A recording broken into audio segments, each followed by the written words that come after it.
여러분 반갑습니다. 오늘 우리가 함께 탐구해 볼 철학적 주제는 바로 실존주의입니다. 실존주의라는 말은 우리가 워낙 많이 들어본 말이라 친숙하지만 그 실존이라는 말을 제대로 이해하고 있는 사람들은 참으로 드뭅니다. 실존이란 말은 일상생활에 쓰는 말도 아니고 이것이 그저 내 눈앞에 있는 깡통처럼 그렇게 그저 존재하는 것을 우리가 실존한다 라고 이야기하지도 않기 때문입니다. 그러면 실존한다는 것은 어떻게 존재하는 것이 진정으로 실존하는 것인가? 우리가 이 실존이라는 개념을 이해함으로써 20세기, 그러니까 19세기 후반에 시작된 그 실존주의적 전통, 그리고 20세기를 주름 잡았던 그 실존주의의 흐름, 그리고 21세기, 지금 우리가 살아가는 이 땅에는 이미 실존주의를 배워서 하는 것이 아니라 이미 우리의 삶의 풍토로 자리 잡은 실존주의의 흐름 아니면 실존주의의 풍토를 이해할 수 있을 것입니다. 자, 여러분, 실존주의의 반대말은 바로 본질주의입니다. 플라톤에게서 시작되는 그런 어떤 서양의 철학의 역사는 바로 본질을 탐구하려는 역사였습니다. 이전에 우리가 형이상학이란 본질을 탐구하는 것이고 본질은 모든 존재하는 것들의 원인이자 목적을 탐구하는 것이니까 바로 그 존재하는 것들의 원인과 목적을 탐구하는 존재론이다, 이렇게 이야기한 적이 있습니다. 철학은 원래가 그러한 것입니다. 자, 그래서 우정의 본질은 무엇인가? 또 부모의 본질은 무엇인가? 가정의 본질은 무엇인가? 라는 이런 본질들을 마련하는 것이 바로 철학의 작업이었죠. 그래서 철학은 개념을 규정하는 작업이다, 이렇게 이야기하기도 했습니다. 개념이라는 것은 모든 것이 그러해야 하는 하나의 어떤 이념 같은 것들을 이야기합니다. 그러니까 그런 개념 작업으로서의 철학은 사실 이 보편적인 것을 우선시하는 것입니다. 그런 것들이 마련되면 모든 개별자들은 바로 그러한 보편을 살아야 하는 것입니다. 가정이란 무엇인가 라는 가정의 개념이 만들어지면 모든 다양한 사람들은 각기 다양한 삶을 살아가는 것이 아니라 바로 그 보편적 이념에 맞도록 스스로를 맞추어 살아가야 한다는 것입니다. 그러한 의미에서 본질은 어떤 의미에서 규범이라고도 이야기할 수 있을 것입니다. 이를테면 예술의 본질이 무엇인가 하고 철학자들이 예술의 본질을 탐구했다고 칩시다. 그렇다면 모든 예술가들은 자기의 개성을 마음껏 뽐내는 것이 아니라 바로 그 예술의 본질을 구현하는 그런 작품들을 만들어내기 위해서 모든 자신의 개성을 억누를 것입니다. 그런 것들이 바로 보편주의, 보편 중심의 삶이겠죠. 보편이 우선하고 모든 개별자들은 그 보편을 추구하면서 살아야 한다는 것이 일반적인 인간 삶의 형식이었던 것입니다. 그런데 바로 그러한 보편의 틀에 저항하고 등장한 것이 바로 실존주의입니다. 그러니까 보편주의의 그 껍질을 깨고 보편주의에 저항하면서 그렇게 새롭게 등장한 우리가 왜 그렇게 살아야 하나? 자, 여러분, 우리의 삶의 자리는 다 다른 것입니다. 우리는 동일한 재능을 가지고 동일한 능력, 동일한 거처, 그리고 동일한 조건들, 그런 것들을 가지고 살아가는 인간들이 아닙니다. 각기 다양한 개성들과 능력과 자질과 조건과 여건이 모두 다릅니다. 그렇기 때문에 삶의 방식도 당연히 다를 수밖에 없고 또 자신이 꿈꾸는 것도 당연할 수밖에 없습니다. 그런데 그런 이들에게 하나의 보편적인 이념 같은 것들을 따르라고 주장한다면 그러면 사람들의 자유는 억압되고 말 것입니다. 내가 원하는 자기 진실한 삶을 살아가는 것이 아니라 사회가 만들어 놓은 하나의 어떤 규격 안에 나를 집어넣어야 하고 또 더불어 살아가는 사람들과 동일해지기를 목표하면서 그들과 똑같은 취향과 욕망을 가지고 살아가는 삶, 그 삶은 결코 개인들을 행복하게 만들지 않을 것입니다. 특히나 이 집단 생활을 하게 되면 우리는 자기의 개성을 잃어버리고 그런 집단에 동화되는 경우들이 굉장히 많습니다. 많은 사람들과 한데 어울려 살아가게 되면 그들이 욕망하는 것을 우리도 욕망하고 또 그들과 같은 취향과 같은 목적과 같은 이상을 추구하면서 살아가게 됩니다. 자, 여러분, 그런 사회 안에서 우리는 나를 사는 것이 아니라 바로 그들을 살아가는 것이고, 나로서 살아가는 것이 아니라 바로 그들로서 살아가는 것입니다. 자, 이 익명의 그들이 우리를 지배하는 것입니다. 그 안에서 우리는 자신의 주체성을 모두 상실하고 내가 원하는 어떤 나를 살아가는 것이 아니라, 한마디로 주체적으로 살아가는 것이 아니라 바로 수동적으로 그리고 맹목적으로 살아가게 되는 것입니다. 실존주의는 그러한 보편주의, 한마디로 우리가 살아야 할 어떤 보편적인 원리 같은 것들을 부정하고 그 원리를 각각의 개인 안에서 찾고자 하는 일종의 삶의 원리를 이야기하는 것입니다. 여러분, 실존주의 할 때 실존주의는 영어로 existentialism입니다. 그 반대말은 본질주의입니다. essentialism입니다. 자, 여러분, 실존주의라고 이야기할 때 실제적으로 진정으로 존재하는 주의를 이야기하는 겁니다. exist를 이야기하는 것이죠. 그런데 이 exist라는 단어가 실존으로 번역되는 이유는 굉장히 멋있습니다. 독일의 철학자 마틴 하이데거는 이 exist라는 단어를 해부하기 시작합니다. 도대체 exist, 존재한다는 것은 어떤 숨은 뜻을 가지고 있는가? ex, 앞에 붙어 있는 ex는 탈출을 의미한다는 것입니다. 그리고 ist라는 것은 영어의 비동사 같은 것입니다. 예를 들면 Das ist ein Buch 이렇게 이야기하면 이것은 책이다. This is a book과 같은 뜻입니다. 그러니까 is, 영어의 is가 독일어로는 ist입니다. 그러니까 ex ist입니다. 여러분, 비동사는 하나의 존재, 한마디로 본질을 나타내는 것이고 거기로부터 탈출하는 것이 바로 실제로 존재하는 것이다. 이렇게 이야기했던 것입니다. 우리가 그저 being하는 것이 아니라 그저 보편적인 삶에 동조되어 살아가는 것이 아니라 거기로부터 탈출하는 것, ex ist가 바로 진정으로 존재하는 것이다. 그렇게 살아가는 것이 바로 existentialism이다. 이렇게 재미있게 분석합니다. 그래서 저는 exist란 단어가 그저 존재한다 라는 걸 뜻하는 줄 알았는데 하이데거의 그 글을 읽고 우리가 진짜 존재한다는 건 무엇인가? 참으로 존재한다는 건 무엇인가? 그것은 일반적이고 보편적인 틀 안에, 그리고 그 틀을 살아가는 것이 아니라 그 틀로부터 해방되어서 진정으로 내가 원하고 내가 바라는 나 자신을 살아가는 것, 이것이야말로 참으로 존재하는 실존이다. 그리고 이렇게 살아가기를 꿈꾸는 것이 바로 실존주의자들입니다. 자, 여러분 한번 읽어보겠습니다. 실존주의는 개인의 자유, 책임, 주체성을 중요하게 여기는 철학적 흐름이다. 실존주의에 따르면 인간 개인은 단순히 생각하는 주체가 아니라 행동하고 느끼며 살아가는 자기 삶의 주체다. 실존주의 사상은 공통적으로 실존이 본질에 선행한다는 것, 인간은 자신의 삶을 통해서 주체성을 회복해야 한다는 것을 강조하는 것입니다. 지난 시간에도 이야기했지만 독일의 철학자 하이데거는 인간을 P2성의 존재라고 이야기했습니다. P2라는 개념은 지난번에도 설명했지만 내던져져 있다는 뜻입니다. 우리는 이 세상에 내던져져 있습니다. 우리가 바라고 원해서 온 것도 아니고 우리가 원한 자리에 온 것도 아닙니다.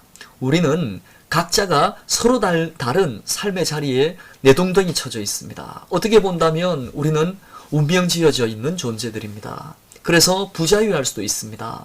그러나 인간이 그저 어떤 세계에 어떤 지배되는 그런 어떤 수동적인 어떤 개체들은 아니니까 그런 P2된 것 안에서 우리는 기획투사, 엔트브루프라고 이야기합니다. 기획투사, 그 주어진 상황 안에서 우리가 무엇을 위해 어떻게 살아갈 것인가를 스스로 기획하고 그 꿈을 향해서 우리가 내달릴 수 있는 기획투사의 능력을 가지고 있다는 것입니다. 그리고 바로 그러한 기획투사, 내가 주어진 이 상황 안에서, 물론 사람마다 상황은 다 다를 것입니다.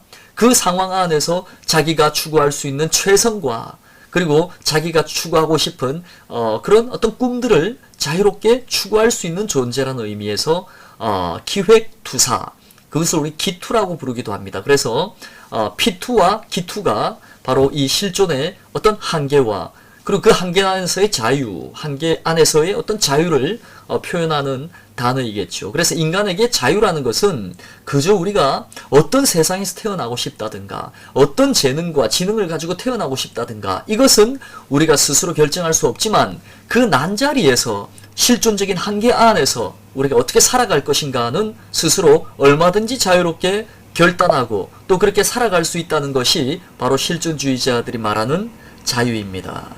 이 밑에 어떤 있는 5명의 사진이 실존주의를 대표하는 사람들입니다. 맨 앞에 있는 사람이 독일의 철학자 마르틴 하이데거입니다.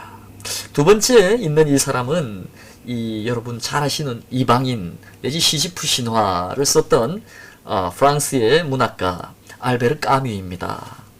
그리고 세 번째에 있는 이 여성분은 그 시몽 드 보부아르라는 문학가이자 어떤 여성학자이자 그리고 20세기를 주름잡던 아주 선구적인 프랑스 지식인입니다. 네 번째는 칼 야스퍼스, 그리고 다섯 번째 담뱃대를 물고 있는 이 멋진 남자는 바로 프랑스의 실존주의를 대표하는 장볼 사르트르입니다. 이 사람들은 누차 바로 우리의 어떤 자유를 강조해 왔습니다. 우리는 세상을 살지 말고 나를 살자는 것입니다. 여러분, 이 5명이 20세기를 주름잡던 어떤 실존주의자라면 실로 실존주의를 창시한 어떤 대표자는 19세기 후반에 쉐안 키에르케고라는 철학자입니다. 그는 헤겔, 그러니까 보편주의가 이 세계를 지배하던 시대에 그 보편주의의 억압에 저항하면서 진정한 삶이라는 것은 내 내면에서 일어나는 어떤 진리를 향한 욕구 같은 것들이라고 주장했습니다. 그래서 그런 어떤 보편자에 대해서 어떤 개별자의 우위를 주장했던 그런 철학자가 바로 쉐안 키에르케고르죠. 봅시다. 두 번째 페이지입니다. 자, 아까도 설명드렸듯이 다시 한번 읽어보겠습니다. 실존이란 보편적인 삶에서 탈출하는 것이다. 자, 여러분, 실존은 본질과 대비되는 개념입니다. 실존은 이념적 본질 밖에 빠져나와 있는 현실적 존재를 의미합니다. 자, 여러분, 사물에 있어서는 본질이 실존에 선행한다.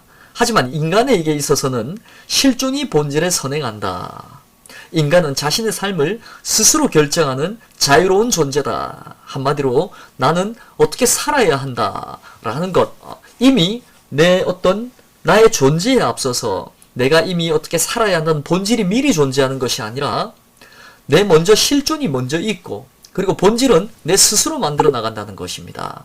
이미 주어져 있는 삶의 패턴을 따르는 것이 아니라 내가 어떻게 살아갈 건가 하는 그 방식은 내 스스로 내 결단에 의해서 주체적으로 자유롭게 선택한다는 것입니다. 자, 그래서 exist라는 말은 어떤 보편적인 삶의 방식으로부터 x하는 것, 탈출하는 것.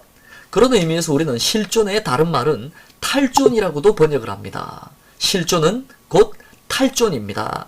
존재는 보편을 의미합니다. 그런 존재로부터 벗어나는 것이 실존하는 것이며 실로 존재하는 것이며 정말 진실하게 존재하는 것이며 그런 의미에서 우리는 그것을 탈존, 존재로부터 탈출하는 것이다. 이렇게 이야기하는 것이죠. 그것을 하이데가는 엔트부르프 기획투사라는 말을 통해서 우리에게 그 탈존의 자유를 이야기하고 있는 것입니다. 우리는 어떻게 살아갈 것인가를 스스로 기획하고 내가 기획한 그것을 향해서 내달리는 그런 존재라는 것입니다. 내 삶의 목적은 내가 설정한다. 내 아닌 어떤 누구도 사회도 세계도 나의 삶을 명령해서는 안 된다는 것이 실존주의자들의 강렬한 주장입니다. 그런 의미에서 장볼 사르트르는 이런 말을 남겼습니다. 타인은 지옥이다. 최근에 드라마의 제목도 제가 본 것 같은데 타인은 지옥이다. 자, 사르트르는 1944년 그가 썼던 어떤 희곡 출구 없는 방 안에 이런 대사를 사용하고 있습니다. 지옥, 그것은 타인들이다. 자, 이 말이 의미하는 바가 뭐냐? 우리는 타인들이 우리를 판단하는 잣대로 우리 자신을 판단하고 세상에는 수많은 사람들이 지옥에서 살고 있다. 그 이유는 그들이 타인들의 판단과 평가에 지나치게 의존하기 때문이다. 자, 여러분, 우리가 다른 사람들과 더불어 살아가게 되고 이렇게 한데 어울려 살아가게 되면 우리도 모르게 어떤 나 자신이 그들 속으로 동화되어 가는 경험들을 하곤 합니다. 그것을 수평화된 삶이라고 이야기하기도 하고 평균화된 삶이라고 이야기하기도 하고 그리고 어떤 획일화된 삶이라고 부르기도 하고 그 말은 뭐냐? 우리는 타인과 함께 있음으로써 그들이 욕망하는 것을 나 또한 욕망하고 그들이 목표하는 것을 나 또한 목표하면서 그리고 또한 서로가 서로를 비교하면서 살아가게 되는 것이죠. 서로를 비교하면서 살아가는 삶은 불행할 수밖에 없을 것입니다. 그리고 남과 동일한 것을 욕망한다는 것, 그것은 남보다 내가 좀 더 높은 지위에 그들이 바라는 것을 내가 가짐으로써 그들의 어떤 존경을 받고 싶어하는 욕구로 변질되어 나타납니다. 그런 세상은 한마디로 인정투쟁이라고 부르기도 합니다. 인정투쟁. 헤겔이라는 철학자는 이런 이야기를 했습니다. 인간은 타인의 욕망을 욕망한다. 타인의 욕구를 욕구한다. 라고 이야기했습니다. 그 말은 뭐냐? 우리가 더불어 살아가게 되면 우리가 욕망하는 것은 타인이 바라는 것을 나 또한 욕망한다는 것입니다. 그 말은 타인이 욕망하는 것을 내가 성취함으로써 그에게 인정받고 싶다는 것입니다. 그게 인정욕구로 나타나는 것이죠. 서로가 서로에게 인정받기 위해서 이렇게 싸우는 삶, 그것을 헤겔은 인정투쟁이라는 말로 이야기했습니다. 그리고 인정투쟁에 빠져있는 이 세계, 그것은 아주 저급한 단계의 사회라고 그는 비판하고 있습니다. 자, 우리는 타인과 더불어 살아가면서 우리 자신을 잃고 그들과 함께 한마디로 나는 나를 사는 것이 아니라 그들을 사는 그런 어떤 존재를, 나를 잃어버린 어떤 그런 존재를 공동현존재 혹은 공동존재라고 이야기합니다. 우리 모두는 각자 자신으로 존재하는 것이 아니라 이런 공동체 안에서 공동존재로 자기의 색깔을 잃어버리고 모두 획일화된 그런 삶을 살아간다는 것이 바로 이 사르트르의 비판이죠. 그리고 그렇게 살아가는 삶이라는 것은 지옥의 다름 아니다 이렇게 이야기합니다. 왜냐하면 자신의 자유를 잃어버리고 타인의 시선을 신경 쓰면서 남이 나를 어떻게 볼 것인가, 남의 인정이라든가 어떤 타인과의 비교 이런 것들 속에 살아가는 삶은 그 자체가 바로 비극이요, 그 자체가 지옥이라고 이야기하는 것입니다.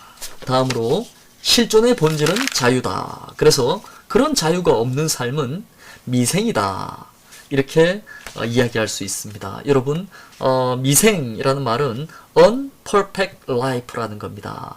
그러니까 온전하지 않은 삶이다. 우리가 자유를 버리면 안전하게 살아갈 수 있습니다. 하지만 그것이 온전한 삶은 아닐 것입니다. 많은 사람들은 생존의 문제에 매달려서 진정으로 자기가 원하는 삶을 사는 것이 아니라 먹고 살기 위해서 어쩔 수 없이 그렇게 살아가는 경우들이 굉장히 많습니다. 그런 삶은 비록 경제적으로는 안정적이라 할지라도 자기를 살아가지 않으니 그것은 온전하지는 못한 삶일 것입니다. 그 사람은 어떻게 보면 외면적으로는 화려한 삶을 살아가고 있을지 모르겠지만 그 내면에 있어서는 언제나 우울증에 빠져 있을 것입니다. 자기 상실의 우울일 것입니다. 우울감이라는 것은 뭔가 슬픈 생각이 아니라 어떤 무의식적인 대상 상실감을 이야기합니다. 자, 우울감을 겪는 사람들은 예를 들면 자기를 잃어버리고 살아갔다. 그러니까 평생 가족과 아니면 직장을 위해서 평생 자기의 삶을 바쳤던 사람들이 어느 황혼에 이르러서 그러면 지금까지 나는 어디에 있었는가 이런 물음을 던질 때 우울에 빠지는 것입니다. 자기는 사회적으로도 성공하고 많은 명예를 누리고 있지만 실제로 자기를 살았던 적이 단 한 번도 없었던 것입니다.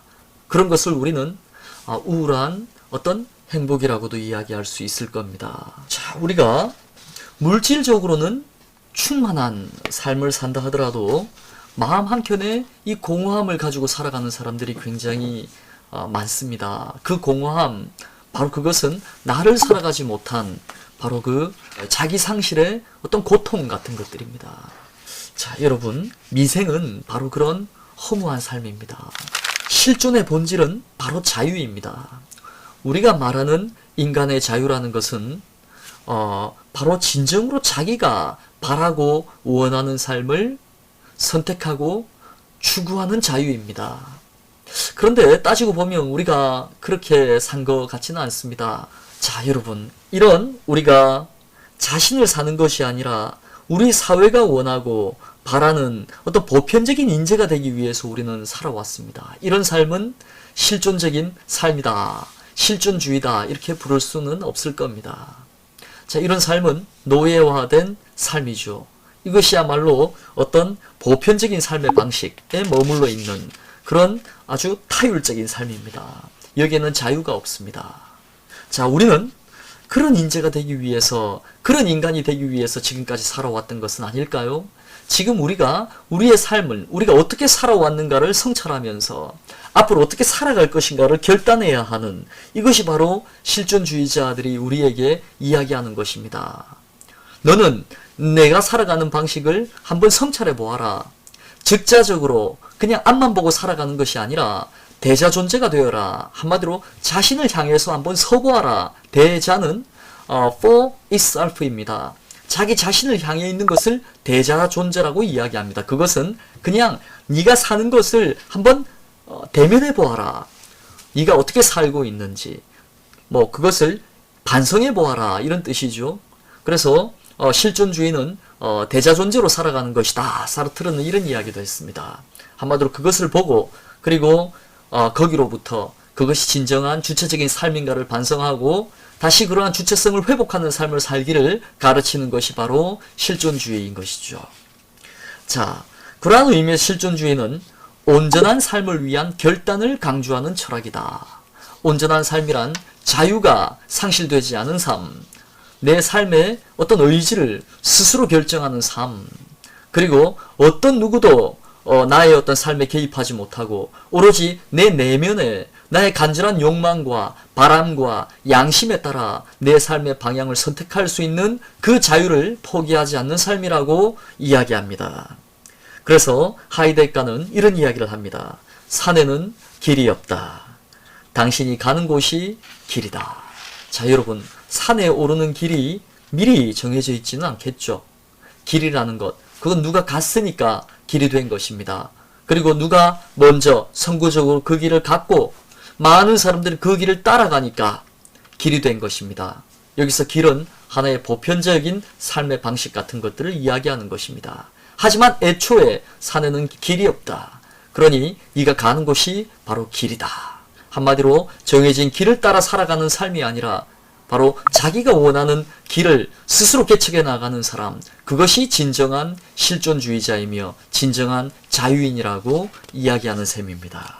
실존주의라고 하면 마치 19세기 후반 아니면 20세기 초반에 등장한 것 같지만, 그리고 실존주의자가 앞에 사진에 나와 있는 5명처럼 특정하게 정해져 있다고 생각하지만 실제로 현대의 대부분의 철학자들은 그냥 실존주의라고 불러도 다 괜찮을 것입니다. 왜냐하면 현대의 철학이라는 것이 기본적으로 보편자보다 개별자의 우위를 주장하는 철학이 현대의 철학이기 때문입니다. 보편자의 우위를 주장하는 철학은 고중세의 철학이었고 전통 형이상학들이 바로 그 보편 우위의 철학을 전개해 왔었죠. 그런 어떤 전통에 저항하며 생겨난 어떤 개별자 우위의 철학이 실존주의라고 본다면 앞선 5명 이외에도 현대 대부분의 철학자들은 실존주의의 계열에 있다, 이렇게 볼 수도 있고, 또한 근대 초기에도 이미 실존주의적인 삶을 주장했던 사람들이 많죠. 예를 들면 존 스튜어트 밀 같은 사람들은 On Liberty, 자유론이란 책에서 이런 이야기를 했습니다. 진정한 자유라는 것은 자아실현의 개인주의다. 진정한 개인주의, 한마디로 인디비듀얼리즘은 리버럴리즘이죠. 결국 개인의 자유가 가장 중요한 것인데, 진정한 자유라는 것은 모든 개인이 자기를 실현해 나가는 그런 개인주의다. 그들이 어떤 사회의 모형이나 어떤 사회가 원하는 인재가 되기 위해서 애쓰는 것이 아니라 진정한 자아를 실현해 나가는 것. 다양한 사람들이 다양한 꿈들을 펼쳐나가는 것, 그것이 우리 사회의 행복을 드높이는 길이다. 이렇게 이야기했던 것이죠. 그래서 모든 개인들이 자유롭게 살아가면 이 사회의 공리도 증대된다라고 이야기했던 사람입니다. 그러나 그 안에도 이미 진정한 자유라는 건 바로 자아실현의 개인주의입니다. 진정한 자신을 살아나가라고 이미 벌써 200년, 300년 전에 존 스튜어트 밀은 그렇게 실존주의의 주장을 미리 던졌던 것입니다. 자, 여러분, 저는 여러분들이 이 사회에 길들여져서 이 사회가 원하는 인간이 되고자 애쓰는 그런 삶이 아니라 진정으로 여러분들 삶의 주인이 되기를 원합니다. 특히 이 포스트 코로나 이후의 삶은 더욱더 실존적으로 변화할 것이라는 것이 어떤 미래학자들이나 아니면 심리학자들의 예견이기도 합니다. 우리는 더불어 사는 삶을 살아가면서 우리의 개성을 잃어버리고 우리가 또한 그들로서 존재하는 게 포스트 코로나, 코로나 이전의 삶이라면 코로나 이후의 삶은 이제 집단적인 어떤 생활 방식이 많은 부분 해체될 것이고 모두 이 뿔뿔이 흩어져서 또 그런 어떤 네트워크를 형성하는 그런 공동체에 살아갈 것이라는 것입니다. 흩어지면 보이는 것, 그것은 바로 나의 개별성이라는 것입니다. 함께 있지 않음으로 해서 비로소 내가 간절히 원하는 것이 무엇인지를 많은 사람들은 이 기간에 깨달아 왔다고 생각합니다.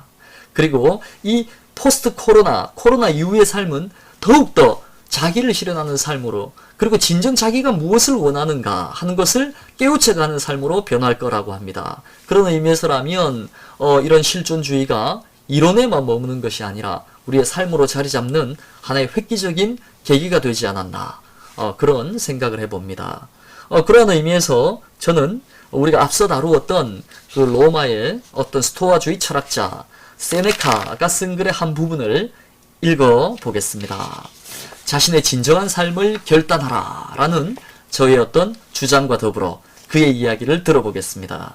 많은 사람들은 이렇게 말합니다. 50세가 되면 은퇴해서 홀로 있는 시간을 갖고 60세가 되면 공적인 의무에서 모두 벗어날 것입니다. 그런데 당신의 삶이 그때까지 이어질 것이라고 누가 보장해 줍니까? 누가 당신이 계획한 대로 살도록 내버려 둡니까? 당신은 이제 얼마 남지 않은 삶만을 당신을 위해 남겨두며 일에 쓸 수 없는 시간만을 지혜를 위해 따로 떼어놓는 것이 부끄럽지 않습니까? 삶을 끝내야 할 때 이르러서야 비로소 진정으로 살고자 한다면 그 얼마나 늦은 것입니까? 자신이 죽는다는 사실을 잊고서 진정한 계획을 50세나 60세로 미루어 놓고는 이제 조금밖에 살지 못하는 때에 진정한 삶을 시작하려 한다면 그 얼마나 어리석은 일입니까? 세네카는 이런 교훈을 남겼습니다. 자, 실존주의라는 것은 누누이 말씀드렸지만 진정한 삶을 위한 결단입니다. 그리고 그 결단은 빠를수록 좋다는 것이 세네카의 이야기입니다. 그리고 그렇게 살아가는 것이 지혜를 사는 것이다 라고 이야기합니다. 한마디로 이건 번역의 문제인데 그냥 지혜로운 삶이다 이렇게 번역을 했어야죠. 그래서 지혜를 산다는 것, 한마디로 지혜로운 삶이라는 것은 하루빨리 내가 보편의 삶으로부터 벗어나서 즉자적으로 이 사회가 원하는 인간으로 살아가기를 떨치고 대자적으로 다시 나를 성찰하고 그리고 진정한 결단을 통해서 남은 인생을 정말 주체적으로 자기가 원하는 인생을 살아가는 것이 최고의 삶이 아닌가, 후회 없는 삶이 아닌가 그렇게 이야기할 수 있겠습니다. 어떤 사람들은 이렇게 말합니다. 내가 비록 가난하지만 내가 원하는 대로 산다면 그것은 해피니스다. 내가 원하는 대로 살았다면 비록 가난하다 하더라도 나는 행복하지 않았는가 라고 이야기하는 것이죠. 그래서 저는 여러분들이 불행한 풍요를 추구하지 말라. 한마디로 여러분 물질적인 안정을 위해서 자신의 자유라든가 자신의 꿈을 포기하고 살아가는 그런 미생의 삶을 살아갈 것이 아니라 비록 물질적으로 조금 더 빈곤하다 하더라도 완생, 정말 자기 자신을 살아가는 삶을 살아가는 그런 주체적인 어떤 삶의 주인이 되기를 간절히 바랍니다. 그리고 그것으로 여러분들이 이 세상에 자신을 끼워 맞추는 것이 아니라 바로 여러분들의 그 자유로운 삶으로 이 세상을 이끌어 나갈 수 있는 진정한 리더가 될 수 있다면 더없이 좋겠죠. 자, 저는 여러분들의 그런 자유롭고 그런 자유를 위한 결단을 존경합니다. 자, 여러분, 실존주의란 바로 이런 것입니다. 여러분, 어떻게 살아갈 것인가? 이 세상과 타협하면서 나를 살지 않더라도 안정적으로 살아갈 것인가? 아니면 비록 불안정하더라도 나는 진정한 나를 살아갈 것인가? 이 또한 여러분들의 실존적인 선택이 될 것입니다. 여러분, 이것으로 실존주의 개념 강의를 모두 마치겠습니다. 수고하셨습니다.